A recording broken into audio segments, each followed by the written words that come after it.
Welcome back to Mimi's Organic Eat. Today we're making homemade cherry marshmallows. I served these organic cherry marshmallows at my bake shop for over a decade. So if you are a customer, then you know how delicious these are. These are soft and fluffy, squishy, homemade marshmallows without all the crap that the store-bought ones have. Let me show you guys how to make them. So first I have 22 grams of grass-fed gelatin in the bowl of my stand mixer with the whisk attachment. And now I'm going to add half a cup of cold water right on top of the gelatin. And then I'm going to take a spoon and I'm going to stir this up. We want to immediately stir it up. This is going to ensure that the gelatin doesn't clump.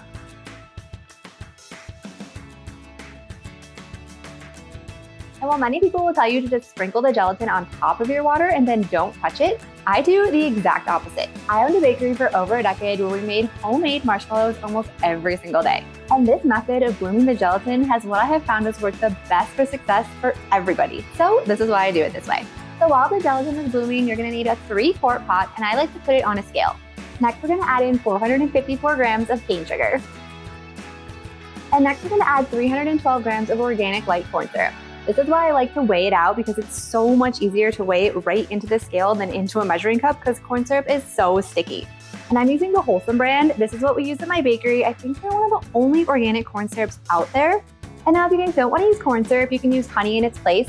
But because I'm sharing the cherry marshmallow recipe from my bakery, I'm sharing it exactly how we made it. If you guys are going to use honey, they will have a slightly honey flavor, which I think is delicious with the cherry, so it's totally up to you. Next, we're adding in half a cup of warm water. Next, we're going to add in half a teaspoon of salt. And then last, we're adding in half a teaspoon of beet powder. And now using the organic beet powder is what's going to make these marshmallows a beautiful pink hue. If you guys want a darker pink, you can just use a little bit more beet powder. And if you don't have beet powder, you can feel free to leave that out. It's just for color. So now we're going to put this over the stovetop. So now we're going to put this mixture over medium-high heat. And we're going to stir to combine all the ingredients completely.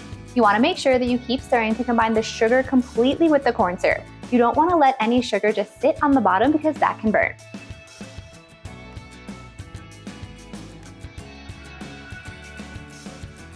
As soon as the sugar is combined, then you can stir it a little less frequently. Now we're just going to heat this until it begins to boil and rise up. The second that you see it bubbling and rising up, then remove the pot from the heat. Now we're going to pour the hot sugar mixture over the gelatin. Now comes my favorite part of making marshmallows, is watching them come to life in the mixer. So we're going to start out mixing on low, and then we're going to gradually increase the speed as the mixture begins to thicken. It's going to begin to transform from a liquid that is like a dark, opaque pink color into a light and fluffy pastel pink. And it's going to look like marshmallow fluff when it's done.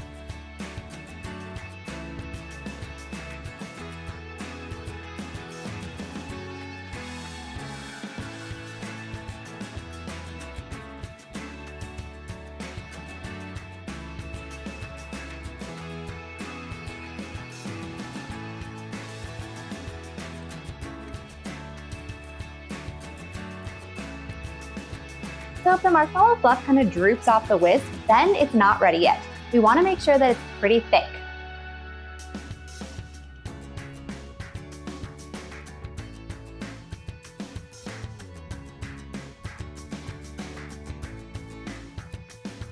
So once the marshmallow fluff looks really thick and it doesn't melt right back into the other fluff right away, then you know it's ready. I always used to tell my staff at the bakery that if you could take this whisk and write the first initial of your name, like if you write an M and you can still see it, then it's ready. So now that the marshmallow is ready, it's time to add 1 teaspoon of cherry extract. Then we're just gonna whip this just for another 30 seconds or so to combine the cherry flavor.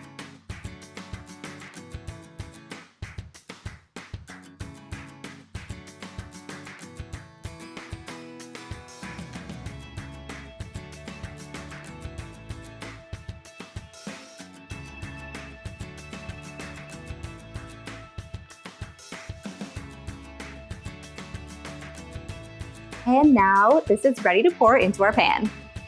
So now we're gonna line a 9 by 13 inch pan with parchment paper. And if you guys have little binder clips, it really helps to just clip the corners.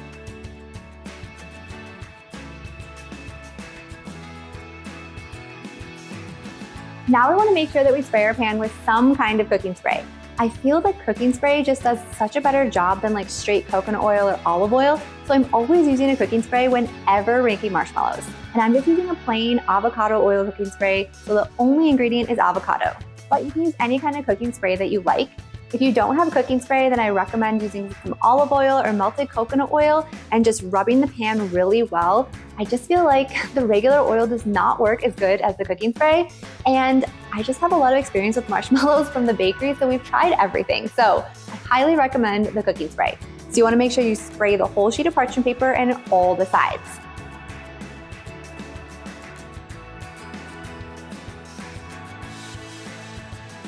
And then you're going to immediately pour all the marshmallow mixture into the pan.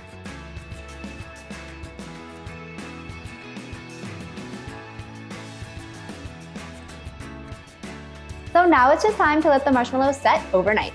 And you just want to leave these out on the counter. You also want to make sure that they're on a flat surface, because if they're on a tilted surface, then they're gonna slightly kind of tilt and you're gonna have thicker marshmallows on one side and thinner on the other side. So I'll meet you back here tomorrow and we'll take out our marshmallows and cut them up into squishy little squares. So once your marshmallows have set for 24 hours, then it's time to remove them from the pan. So first take off the binder clips if you guys used them.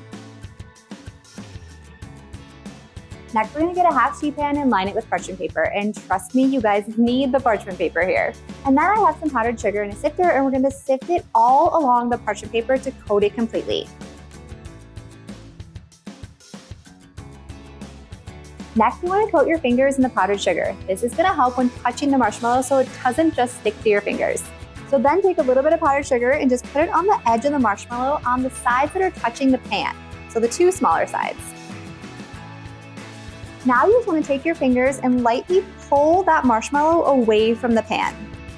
We did grease it, remember, with the cooking spray, so it should come off fairly easily, but if your fingers don't have powdered sugar and the marshmallow doesn't have powdered sugar, it will stick a little bit to your hands. We just want to make sure that we're pulling the marshmallow completely so that it's not going to stick to any part of the pan when we go to dump this out. It's not fun when the marshmallow sticks, because then it's just gonna start stretching and pulling itself and you won't get like a nice clean corner.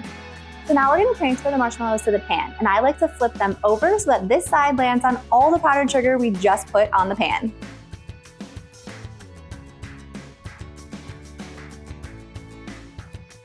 And as you can see, we had nothing stick, so that's great. Now we're just gonna lift up this parchment paper.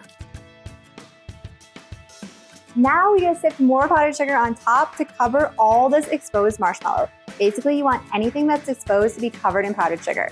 So if you're wondering how much powdered sugar you need enough until everything is covered.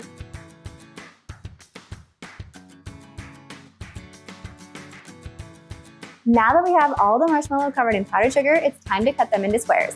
So I'm using a pizza cutter. It is my favorite way to cut marshmallows. I think it's so quick, so easy, and it's super fun. But if you don't have a pizza cutter, you can use a sharp knife too.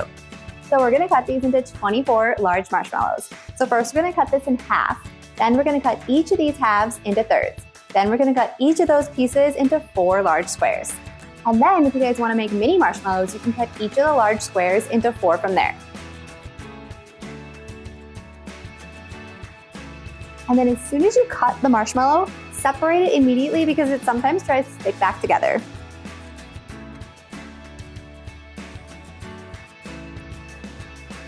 And now as soon as we have our 3 pieces, we're gonna coat the sides in the powdered sugar.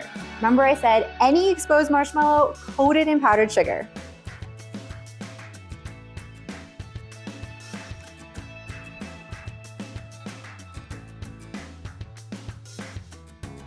Now we have these big, long strips of marshmallows, and we're gonna cut each of these into 4 squares.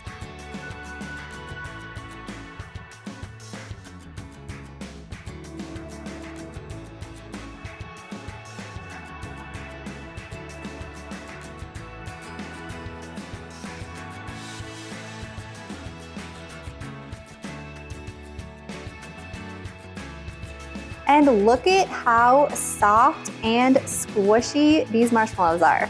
So if you like big, fluffy marshmallows, then you can leave these as is. These are the perfect size to just use 1 marshmallow in your hot chocolate. Or if you're making marshmallows for s'mores, this is the perfect size because this fits on half a graham cracker. But if you want to cut these into mini marshmallows, then we can just cut these big squares into 4. Make sure you're coating all the sides in the powdered sugar. This is what's going to prevent the marshmallows from sticking to each other. And you can also leave some of the marshmallows mini and leave some of them big. So after you cut the marshmallows however you like, then you want to let them sit out on this baking sheet overnight. This is going to ensure that that powdered sugar that's on all the sides is going to form a little bit of a natural shell. This is going to help prevent them from sticking to each other. And so the next day, after they sat for 24 hours, then you can store them in an airtight container. And these will last for about 2 weeks at room temperature. So if you guys enjoyed this video, be sure to drop a like and leave a comment below. And if you want more bakery-style recipes just like this, be sure to hit that subscribe button and join me next time in the kitchen.